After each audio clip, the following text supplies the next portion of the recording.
Hey everyone, welcome back to my channel. आज हम जिस टॉपिक के ऊपर डिस्कशन करने वाले हैं वो टॉपिक है डिमांड। आज हम डिस्कस करेंगे डिमांड के बारे में कि डिमांड क्या होता है। Very important topic, very one of my favourite topic. बहुत इजी, बहुत रिलेटेबल लगेगा आपको, बहुत इंटरेस्ट आएगा इस चैप्टर को पढ़ने में। ओके तो जैसा कि आप सब जानते हैं हम इकोनॉमिक्स की सीरीज़ में अपने बेसिक से एडवांस लेवल तक बढ़ रहे हैं। तो आज हम जिस टॉपिक पर फाइनली पहुँचे हैं दैट टॉपिक इज़ डिमांड। इस पूरी सीरीज़ में हम डिमांड के बारे में सब कुछ पढ़ लेंगे। अभी हम पढ़ते हैं डिमांड की पर्टिकुलर मीनिंग, एंड डिमांड की मीनिंग के अलावा हम कुछ प्राइम फैक्टर्स पढ़ेंगे जो किसी भी डिमांड को अफेक्ट करते हैं। So I welcome all of you again to my YouTube channel. Let's start this video. सबसे पहले हम टर्म पे आ जाते हैं डिमांड। डिमांड शब्द का मतलब क्या होता है ना, वेरी बेसिक लैंग्वेज और इन अ वेरी लेमन्स लैंग्वेज हम डिमांड का मतलब समझते हैं कोई जो मार्केट में डिमांड क्या चल रही है, मतलब लोगों को आजकल क्या चाहिए। हमने इस चीज़ की डिमांड करी, मतलब हमने वो चीज़ मांगी।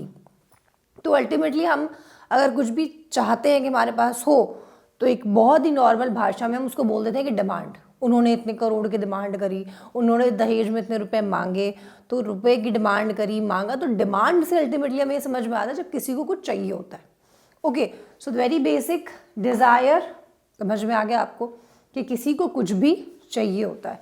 ओके फॉर एग्जांपल हमें चाहिए कि हमारा स्विट्ज़रलैंड में एक घर हो, ठीक है। अब ऑब्वियस सी बात है ये सिर्फ एक डिज़ायर है, सिर्फ एक कोशिश है कि हम चाह सकते हैं, चाहने को हम कुछ भी चाह सकते हैं। Until and unless you don't have the ability to fulfil that particular thing in reality, तब तक आपकी वो चीज़ डिज़ायर ही रहेगी, ठीक है। हम चाहते हैं कि हमारा स्विट्ज़रलैंड में घर हो, एक बड़ा सा बंगलो हो, ठीक है। ये सिर्फ एक डिज़ायर है, सिर्फ एक चाह है। तो डिमांड मीन्स जब कभी भी आप कुछ भी विश करें, आप चाहें कि आपके पास हो, लेकिन उसके चाहने के साथ साथ आपके पास उसको रियलिटी में कन्वर्ट करने की क्षमता भी हो, which means you should have the enough purchasing power so that you convert your desire into reality, तो ही वो डिमांड है। ओके हम कुछ भी विश कर सकते हैं। We wish to have a Lamborghini, we wish to have a Mercedes, any car we wish to have, but if we are having enough purchasing power, if we are having enough money, if we are enough capable and we are having the enough ability to purchase that car, तब तक तो वो demand है। Otherwise वो सिर्फ एक dream है, सिर्फ एक डिज़ायर है, सिर्फ एक विश है। ओके सो डिमांड में आपको पहली चीज़ समझनी है, जब भी कभी कोई डिमांड बोले, demand means desire plus the ability to fulfil that desire. Second चीज़ जो होती है डिमांड में, दैट इज प्राइस। एक दाम तो होगा। ओके कोई भी चीज़ आप डिमांड करेंगे, आप कार सोचते हैं, ठीक है, आपने कार सोची, ठीक है, उस कार को खरीदने के लिए आपके पास पैसे भी हैं। ओके क्यों? क्योंकि अल्टीमेटली प्राइस के बिना कोई भी डिमांड आपकी फुलफिल नहीं हो सकती। Okay you have to prepare yourself money wise, कि आपके पास इनफ मनी होना चाहिए जिससे कि आप उस चीज़ की कीमत चुका के उस चीज़ को आप अपना बना सके, उसकी ओनरशिप आप ले सकें। Third thing that should be there when we understand demand, third is particular time period. किसी एक चीज़ की डिमांड हम पर्टिकुलर टाइम पीरियड पर ही करते हैं, हम जिंदगी भर उसका वेट नहीं करते। ओके तो उस चीज़ की डिमांड के लिए एक फिक्स टाइम पीरियड का होना भी बहुत ज़रूरी है। ओके हम जब हमारे पास नौकरी नहीं थी तो ऑब्वियस सी बात है हम तब कार विश नहीं कर सकते, हम सोचेंगे ही नहीं, क्योंकि हमें पता है कि हमारे पास एबिलिटी नहीं है। तो हम तभी सोचेंगे when we are having enough ability plus price. आपको प्राइस के बिना कोई भी चीज़ नहीं मिलेगी। लास्ट इस पर्टिकुलर टाइम पीरियड, एक फिक्स वक्त पर ये चीज़ें पॉसिबल हैं कि तीनों चीज़ें एक साथ हो, तो हम कहते हैं कि डिमांड है। ओके फॉर एग्जाम्पल, वैसे फिर से एग्जाम्पल के साथ समझते हैं। आई डिज़ायर या I wish to have a Lamborghini, ठीक है। तो डिज़ायर तो ठीक है, लैम्बोर्गिनी हमने विश कर दी। प्राइस और जब एबिलिटी देखी तो हमारे पास नहीं है, तो अल्टीमेटली हम सिर्फ ये बोलेंगे that I wish to have a Lamborghini.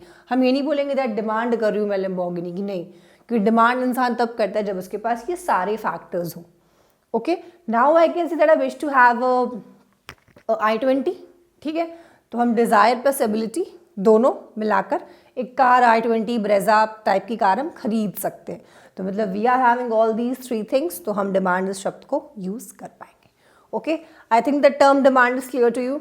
अब हम आ जाते हैं अपने फैक्टर्स पे जो डिमांड को अफेक्ट करते हैं। अच्छा कुछ ऐसे फैक्टर्स भी होते हैं जो डिमांड को अफेक्ट करते हैं।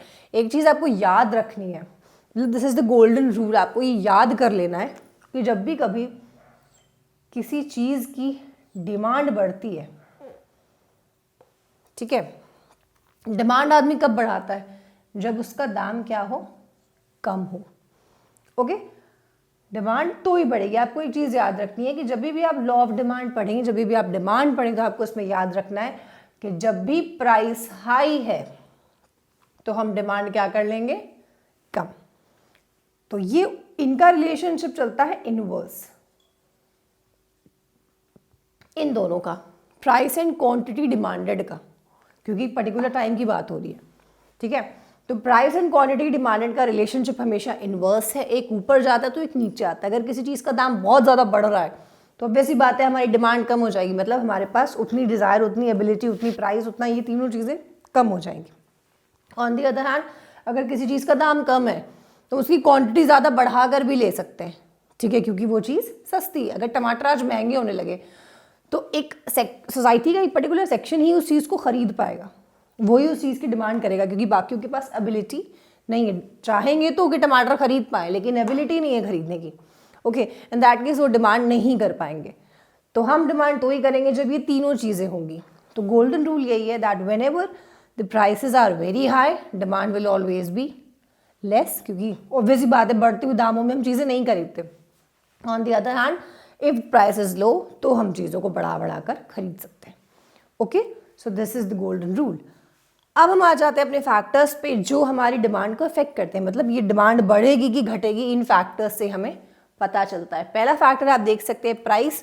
मैंने आपको अभी बता दिया कि प्राइस के साथ डिमांड का रिलेशनशिप क्या है? इनवर्स। मतलब अगर प्राइस बढ़ेगा तो डिमांड कम होगी, प्राइस कम है तो डिमांड बढ़ेगी। इन दोनों का आपस में उल्टा चलता है, ठीक है। एक हाई तो दूसरा लो, दूसरा हाई तो पहला वाला लो। Next is income. इनकम के साथ जो रिलेशनशिप है ना डिमांड का, वो डायरेक्ट रिलेशनशिप है। ओके, डायरेक्ट रिलेशनशिप मतलब सीधा सीधा, जितनी ज़्यादा इनकम हमारी बढ़ती है उतनी ज़्यादा हम क्या बढ़ा लेते हैं? डिमांड। ओके, अगर हमारी आज 10,000 रुपये इनकम है तो 10,000 रुपये में खर्चा चलाएंगे, एनी हाउ चीज़ें कम खरीदेंगे, खर्चे अपने कम करेंगे। But as soon as the income increases, जैसे हमारी इनकम बढ़ी थोड़ी सी, ठीक है, 10 से हम 20,000 पे पहुंचे, हमारे खर्चे तुरंत बढ़ जाते हैं। हम ऐसा नहीं सोचते कि अब भी हम अपना खर्चा 10,000 में ही चलाएंगे कि चलो हम थोड़े पैसे सेव कर लेंगे, लेकिन नहीं, हमारा जो डिमांड है बढ़ जाता है, क्योंकि हमारे पास पैसे बच रहे हैं, पूरे 10,000 रुपीज़ बच रहे हैं। तो ऑब्वियसली बात है पैसे किसी को बुरे नहीं लगते, तो डिज़ायर होगा, प्राइस होगा, तो एबिलिटी भी है ही 10,000 रुपये की, तो आप चीज़ खरीद लोगे। तो इन दोनों का रिलेशनशिप, इन दोनों का इनकम एंड डिमांड का हमेशा कैसा होता है? डायरेक्ट होता है। They are moving together upward and moving together downwards.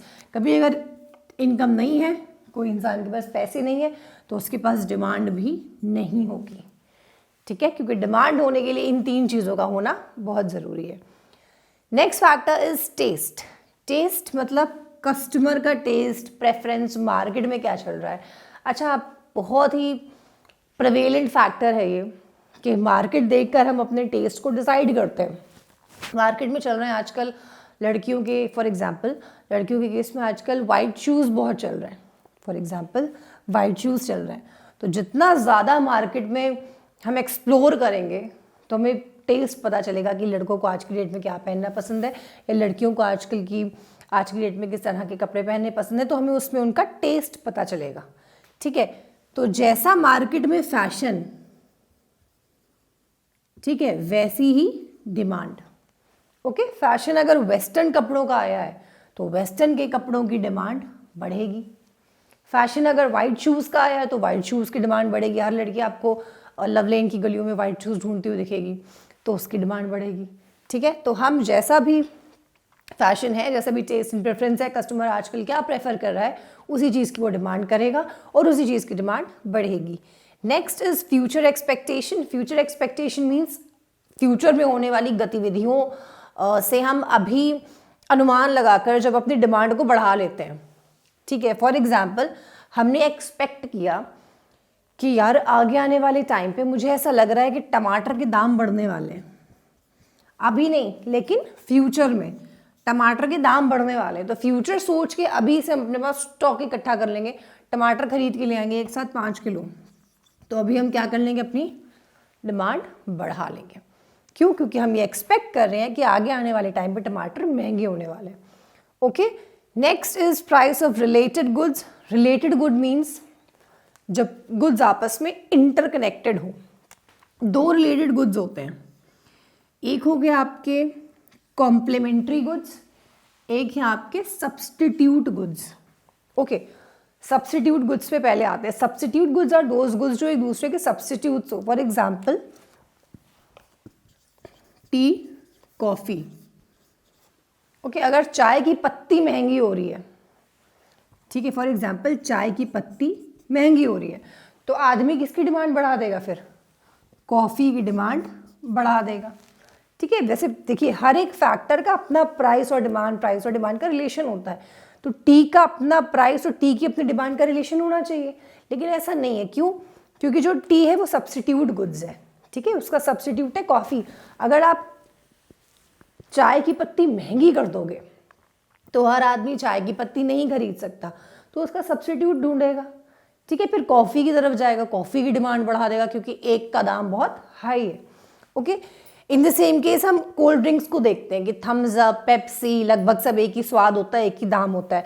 अगर इसमें से कोई एक ब्रांड अपनी कोल्ड ड्रिंक्स को बहुत महंगा कर दे, for example Maaza, Frooti, slice, इन सबका स्वाद एक जैसा लगता है।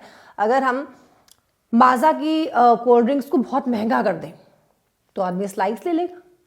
ठीक है, स्लाइस की डिमांड बढ़ा लेगा। तो प्राइस और डिमांड इसमें रिलेटेड गुड्स का हो जाता है रिलेशनशिप। ठीक है, तुम एक हमारे सब्सटीट्यूट का दाम बढ़ाओ, हम उसके दूसरे सब्सटीट्यूट की डिमांड बढ़ा लेंगे। ठीक है, प्राइस बढ़ाओ, हम डिमांड बढ़ा लेंगे। This is substitute goods.